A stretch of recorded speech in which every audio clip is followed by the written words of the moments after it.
Hi guys, in this video, I'll show you a simple way on how to build a sports app. First, what you want to do is just scroll down below this video to the description and click on the first link you find there. Then you're going to come across this platform, Glide. Glide is a platform that lets you create custom apps without coding. So, after clicking the link in the description, now you need to sign up to Glide. You can choose to sign up with your Google or your email address.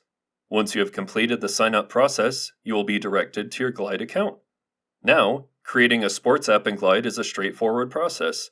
Start by navigating to the Templates option in the left menu.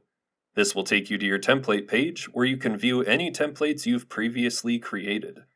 To access the template store, click on the Template Store option. Here, you will find the template library, filled with templates organized into different categories which can be browsed from the left menu. Now, you're ready to search for your desired template. In the search bar, type in sports. From the search results, select the template that best suits your needs.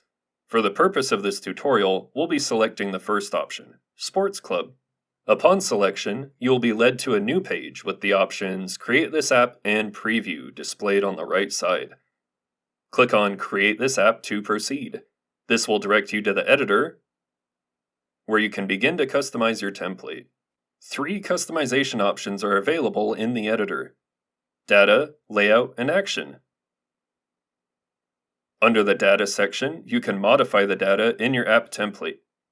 The Layout section allows you to alter the app template's layout and preview the app in both mobile and desktop modes. In the Actions section, you can add actions to create a custom workflow. Once your app is ready, you can publish it by clicking the Publish button, located at the top right corner of the editor. After publishing, the Share button will appear in the same spot. Click on it to reveal multiple sharing options, like QR code, link, and inviting users through email. And that's it. If you have any questions at all, please comment below. I try to answer all the comments as best I can. You can also watch my Jotform tutorial on my YouTube channel for more understanding. Thanks for watching, and take care.